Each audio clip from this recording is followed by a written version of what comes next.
శ్రీ గాయత్రి నృత్య కళానికేతన్ నృత్య విద్యార్థినులు తన నృత్య కళా కౌశల్యాన్ని విశేష రీతిలో కనబరిచారని నాట్య గురువు గాయత్రి పట్నాయక్ ను ప్రముఖ వైద్యులు Gudari Srinivas Vijayabharati chest institute CEO మాజీ కార్పొరేటర్ గూడూరి రాధిక దంపతులు అభినందించారు. గత 3 రోజులుగా స్థానిక ఆనం కళా కేంద్రంలో జరుగుతున్న శ్రీ గాయత్రి నృత్య కళానికేతన్ 6వ నాట్య కళా తరంగిణి కార్యక్రమానికి డాక్టర్ గూడూరి శ్రీనివాస్ రాధిక దంపతులు ముఖ్య అతిథిగా హాజరయ్యారు.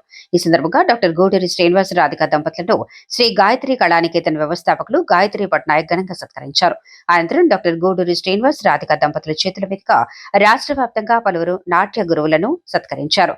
నృత్య విద్యార్థులు ప్రదర్శించిన ప్రదర్శనలు విశేషంగా ఆకట్టుకున్నాయి.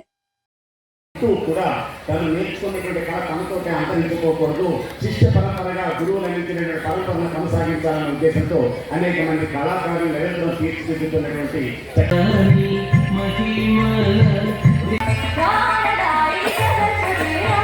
తను నేర్చుకున్నటువంటి కళ తనతో అంతరించుకోకూడదు, శిష్య పరంపరగా గురువులు అందించినటువంటి పరంపరను కొనసాగించాలనే ఉద్దేశంతో అనేక మంది కళాకారులు నిరంతరం తీర్చిదిద్దుతున్నటువంటి ముందుండేటువంటి గూడూరు రాజకీయాలంటే తప్ప అడ్వకేట్ గారి గట్టిగా ఎవరు, ఎందుకంటే వాళ్ళు ఎక్కువ నిరంతరం ప్రజలకు ఉంటారు, సేవా కార్యక్రమాలు ఉంటారు. అలాంటి ఎక్కువ కలిపి ఈరోజు ఈ కళాకారులు సత్కరిస్తున్నారంటే నిజంగా ఈ బంగారు పిల్లలందరూ అదృష్టం ఉంటారని చెప్పడానికి నేను ఈ సమయాన్ని తీసుకోవాల్సి వచ్చింది. ఎంతో అతని గురించి చెప్పకుండా మాత్రం నన్ను మన్నించాలని డాక్టర్ గారిని రాధిక గారిని కోరుకుంటూ